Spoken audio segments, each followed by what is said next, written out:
تربیت ډېر اهم شیز دی. د خپل ماشومانو تربیت کول پکار دي. د تربیت په باره کې واقع ډېرې مشهورې دي. زه به تاسو ته کمه کوم، خو یو واقعه ډېره مشهوره شوې ده چې یو ماشوم و، هغه استاد سکول کې تپوسونه کول په کلاس کې، هلکان یې پاسول، یو ته ویل وایه ته به څه جوړېږي؟ یو ورته ویل زه به ډاکټر جوړېږم، بل ورته ویل زه به انجینیر جوړېږم، بل ورته ویل زه به پایلټ جوړېږم، چا ورته ویل زه به جج جوړېږم، چا ورته ویل زه به وکیل جوړېږم. یو ماشوم پاڅېدو، یو ډېره ناشنا او ډېره عجیبه خبره یې وکړه. استاد ورته ویل بچې وایه ته به څه جوړېږې؟ هغه ماشوم ورته ډېر په ښکلي انداز سره ویل وایي ای استاد زه به د الله د پیغمبر صحابي جوړېږم. استاد ډېر زیات حیران شو چې دا څنګه چل دی. هغه ورته ویل چې بچې تا ته پته ده چې پیغمبر علیه السلام چې ایمان په حالت کې ولیدو او بیا د ایمان په حالت کې د دنیا نه لاړو، رخصت شو، نو دغه ته صحابي وي. اوس خو پیغمبر علیه السلام شته نه، نو ته به څنګه صحابي جوړېږي؟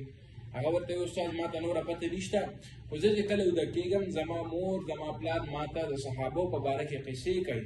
زه د صحابو فین یم نن سبا، زما صحابو سره مینه پیدا شوې، زه یم چې زه صحابي جوړ شم. دا د تربیت اثر وي.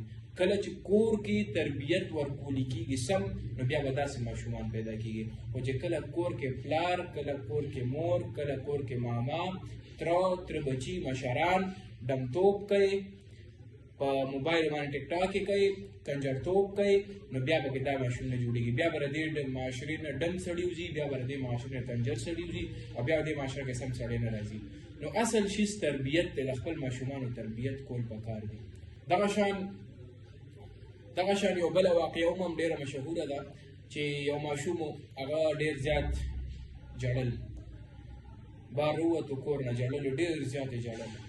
هسې تربیت پورې خبره کوم چې هغه ته مور او پلار تربیت څنګه ورکړی دی. دا د کور نه اثر اخلي دا ماشوم. هغه ډېر زیات ژړل، نو یو په لاره یو کس تېرېدو، یو عالم تېرېدو. هغه ورته ویل بچې ولې دونه ډېر ژاړې؟ ورته وایي یېرېږم په دې چې الله جل جلاله چېرته ما جهنم ته ونه غورځوي او جهنم خشاک رانه جوړ نه کړي. عالم ورته وایي چې ای بچې ته خو لا نابالغه یې، ته خو لا ماشوم یې، او ماشومان جهنم ته نه ځي، ماشومان خو چې مړه شو ډایرکټ په جنت ته ځي. نو ماشوم ډېر زیات خوشحاله شو. نو بیا ورته عالم وایي ماجره څه ده، قیصه څه ده چې ته د جهنم نه دونه یېرېږې؟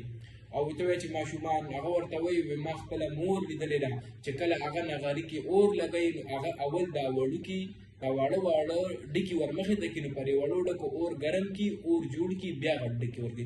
نو زه ویرېدم چې یا الله چېرته موږ را واړه ماشومان اول جهنم په موږ ګرم نه کړي او بیا دا غټ خلک هسې نه چې ورولي. نو زه یېرېږم په دې چې الله موږ د جهنم هغه لومړنی خشاک ونه ګرځوي.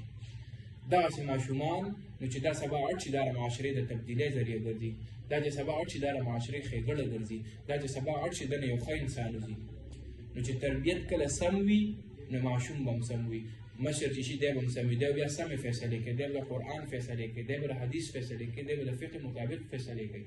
او چې کله کور نه تربیت خراب وي، کور نه معاشره هم خرابه ده الرډي، کور نه ورته تاسو تربیت هم صحیح ورنه کوو، په موبایل دې راواړو، په ټیک ټاکو دې راواړو، په فیسبوکو دې راواړو، نو خامخا ماشوم به خامخا روانېږي. بیا چې غټ شي به یې پلار ګیلې کوي ماشوم زما خبره نه مني. ستا خبره ولې ومني چې تا ورته تربیت نه دی کړې؟ نو تربیت اهم شی دی، د خپلو بچو تربیت کول پکار دي.